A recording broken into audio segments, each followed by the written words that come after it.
अंडे भी बातें करने लगे हैं। रानो, ये सिर्फ तुम्हारा वहम है। तुम थक चुकी हो, परेशान हो, अंडा खराब हो चुका है। हाँ, 20 दिन के बाद अगर बच्चा ना निकले तो समझ लो कुछ नहीं बचा उसमें। ये तो मेरी माँ कहती थी। गोरी बहन, क्या तुमसे कोई तुम्हारा बच्चा छीनने लगे तो तुम फेंक दोगी उसे?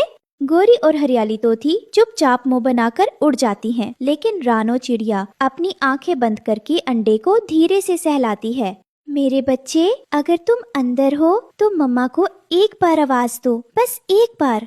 गर्मी और थकावट के बावजूद रानो चिड़िया ने फैसला कर लिया था कि वो अब किसी अनुभवी से सलाह लेगी। अपने बेटे कुकू को गोरी कौवी के घर छोड़कर वो अंडा लेकर निकली बूढ़ी चिड़िया माँ के घर की ओर।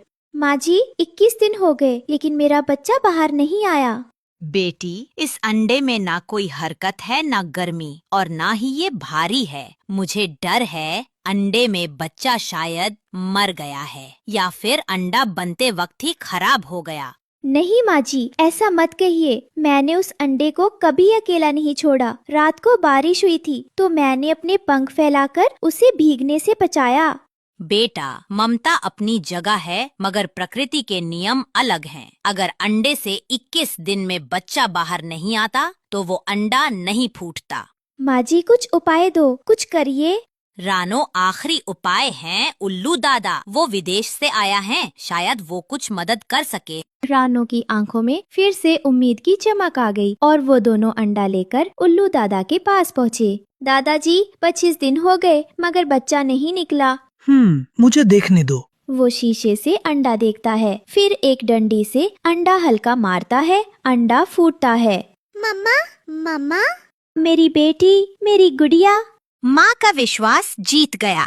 ये खबर सुनकर रानो की पड़ोसन गोरी कौवी चलने लगती है और कहती है, ये रानो ना खुद को कुछ समझती क्या है। बस एक अंडे के लिए पूरा जंगल सिर पे उठा रखा है और देखो तो सब इसे ममतामयी माँ कहने लगे हैं। तभी तोती गोरी के घर आती है। गोरी, क्या हुआ? क्यों इतना गुस्सा हो रही हो?